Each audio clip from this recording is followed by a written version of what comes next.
The white dove of Loutolim, Goa.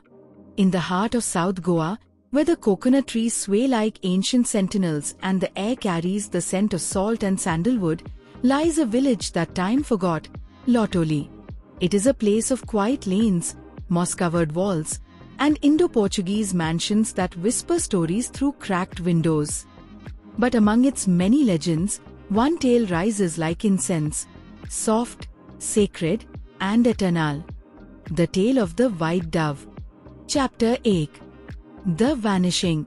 Her name was Esperança, a girl of no great fame, no royal blood, just kindness. Every morning, she would walk barefoot to the chapel courtyard, scattering rice for the doves. Her laughter was soft, her presence gentle. She was the kind of soul the world rarely notices, until she's gone. One morning, the birds came. She did not. The village searched. The fields, the groves, the riverbanks. No footprints. No farewell. Only silence. And a single white dove, perched atop the chapel's cross, unmoving.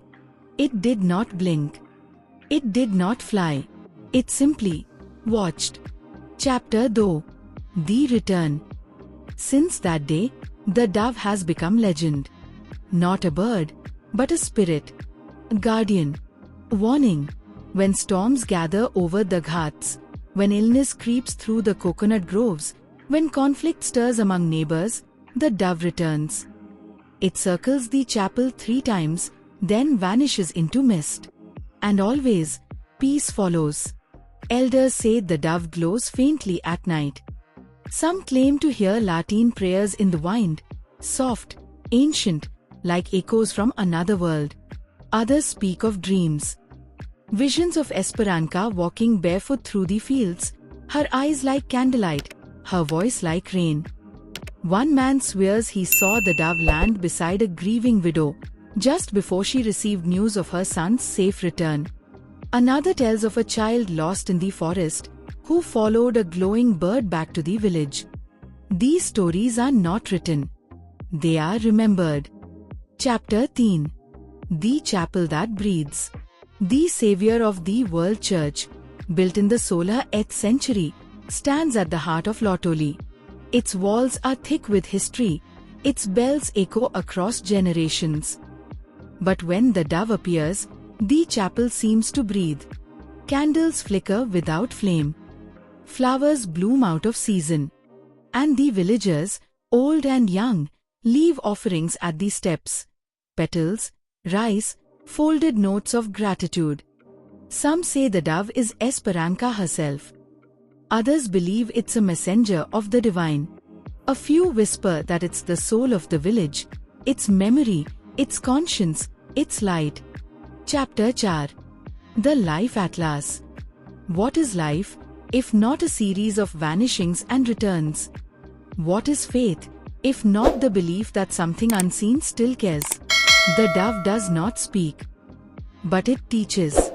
That kindness leaves echoes. That silence can heal. That even in loss, there is light. Loutolim has changed. The roads are paved. The houses wear new paint. But the chapel still stands. And the dove still watches.